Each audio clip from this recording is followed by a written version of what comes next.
إلا عرفه ورد عليه السلام.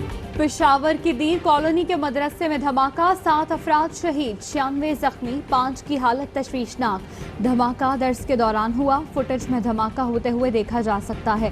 متاثرہ مسجد میں نماز ظہر کی ادائیگی کی تیاری، پولیس حکام کے مطابق دھماکہ ٹائم ڈیوائس کے ذریعے کیا گیا۔ ایک شخص نے مدرسے میں بیگ رکھا جس کے بعد دھماکہ ہوا۔ نیکٹا نے چند روز پہلے دہشت گردی کا الرٹ جاری کیا تھا۔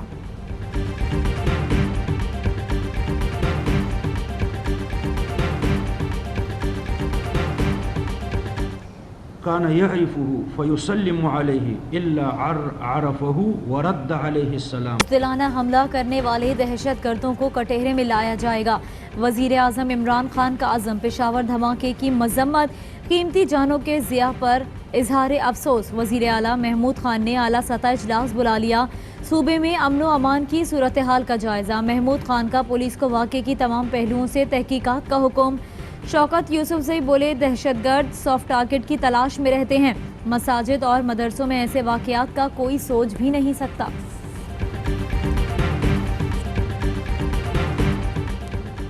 شبلی فراز کہتے ہیں طلبہ پر حملہ کرنے والوں کا انسانیت سے تعلق نہیں۔ شیخ رشید بولے، دہشت گرد ملک میں بدامنی پھیلانا چاہتے ہیں، مقابلہ کریں گے۔ شہباز گل کا کہنا ہے شرپسند عناصر کو کامیاب نہیں ہونے دیں گے۔ آصف زرداری بولے، نیشنل ایکشن پلان پر عمل کیا تو آج مکمل امن ہوتا۔ بلاول بھٹو کا دہشت گردی کے بڑھتے واقعات پر اظہار تشویش، کہا دہشت گرد پاکستانی قوم کے حوصلے متزلزل نہیں کر سکتے۔ مریم نواز بولیں، دھماکہ دل دہلا دینے والا واقعہ ہے، جن ماؤں کی گودیں اجڑ گئیں ان کے دکھ کا تصور ممکن نہیں۔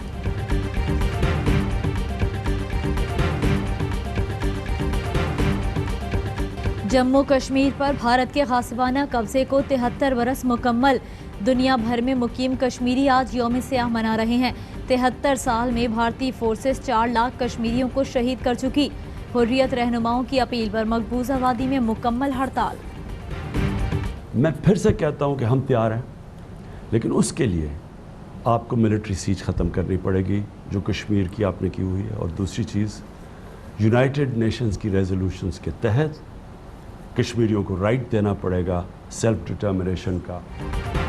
پاکستان امن چاہتا ہے، اسی سے خوشحالی آئے گی۔ بھارت سے کہتا ہوں آپ ایک قدم بڑھیں، ہم 2 قدم آگے بڑھیں گے۔ امن کے لیے بھارت کو مقبوضہ کشمیر کا محاصرہ ختم کرنا ہوگا، مقبوضہ کشمیر کے عوام کو خود ارادیت دینا ہوگا۔ وزیر اعظم کا یوم سیاہ کشمیر پر پیغام، حق خود ارادیت ملنے تک کشمیریوں کی حمایت جاری رکھنے کے عزم کا اظہار۔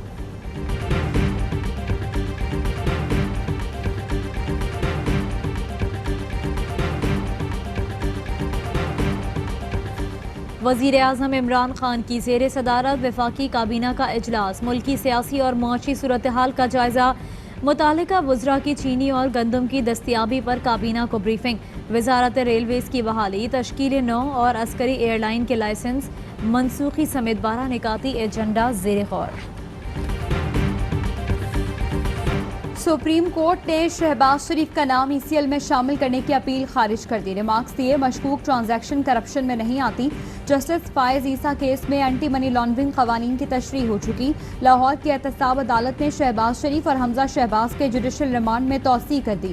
کمرہ عدالت میں رش اور بد نظمی کے باعث منی لانڈرنگ کیس کی ان چیمبر سماعت ہوئی۔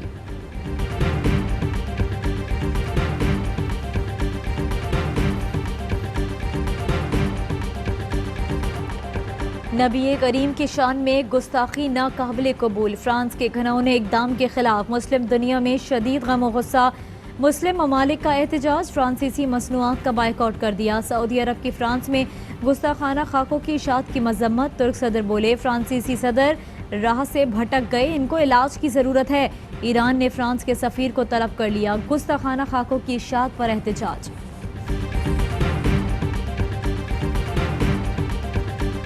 دو بوند پاکستان کی خاطر، انسداد پولیو مہم کا دوسرا روز۔ ملک بھر میں لاکھوں بچوں کو پولیو سے بچاؤ کے قطرے پلائے گئے۔ پولیو رضاکار کرونا SOPs پر عمل کرتے ہوئے بچوں کی ویکسینیشن میں مصروف۔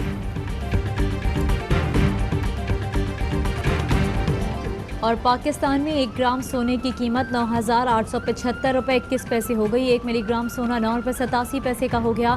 متحدہ عرب امارات میں 1 ملی گرام سونا 22 فلس کا ہو گیا۔